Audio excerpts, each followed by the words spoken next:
Observability, logging, monitoring, alerting, APM. These terms seem to cause a lot of trouble across the industry and are often used interchangeably. Let's understand the meaning of these within a modern infrastructure context. We will take as an example a standard market architecture for projects. That is a front-end microservice, a back-end microservice, and a database hosted and managed by a cloud provider. Additionally, we mentioned that both microservices are hosted on a Kubernetes platform, which lives in the cloud as well. Having defined this context, let's start with the term logging. When an application is used, it produces logs. That is an information about an action that has occurred.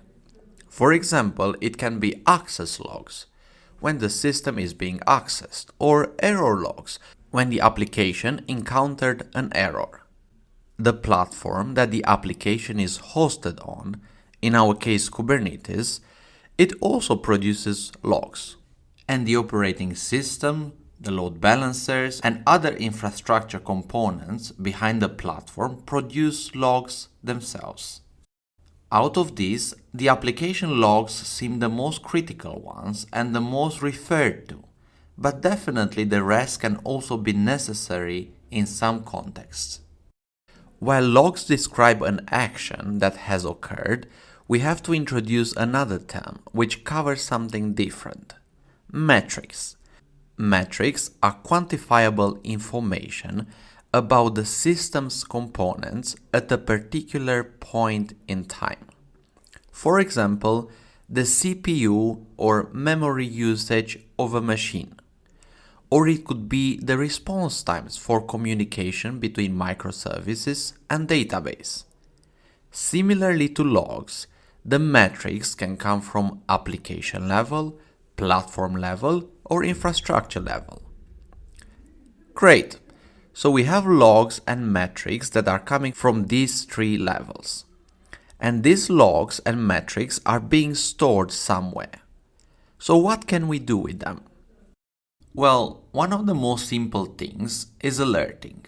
Mostly tied to the metrics, alerts can be triggered to notify the relevant teams when a certain condition in regards to your metrics is met. For example, if your database connection seems to be too slow or your database to be down, the CPU usage of machines too high, or even if too many requests produce invalid responses, you can choose to alert a certain team on a Slack channel, email, or other tools. Alerting is as simple as that. While logs themselves could be used to produce alerts in some cases, they have another main functionality, usually post-mortem. When a certain alert is triggered, users can search and filter through the logs in order to trace and debug the root of the issues. In a very similar fashion to alerting, monitoring comes in. Monitoring makes use especially of metrics in order to continuously measure the health and performance of your system. It usually aggregates individual metrics over certain periods of times and displays those in comprehensive dashboards that individuals can look into and detect eventual anomalies. Okay, so we've seen that our system produces logs and metrics that leads to alerting, monitoring, and log searching. There's also another source of logs and metrics that we ought to mention before we dive a bit further. CI/CD logs, pipeline metrics, or application progression metrics. How many deployments actually fail and succeed and at what stage is a good example of what companies like to observe. Oh, getting to this word, observe. What is observability in our context? Observability is like an umbrella that encompasses logging, monitoring, and alerting.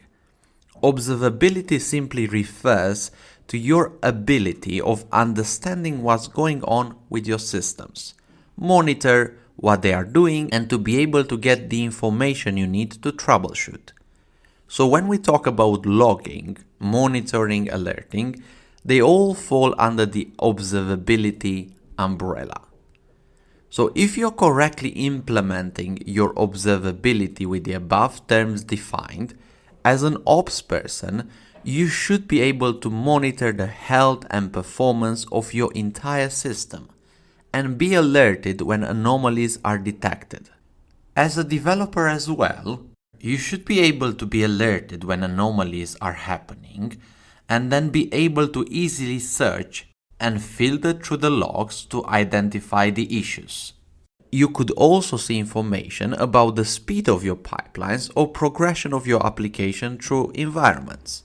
Furthermore, you should be able to monitor some parts of your application metrics and detect certain anomalies in the individual performance of your application.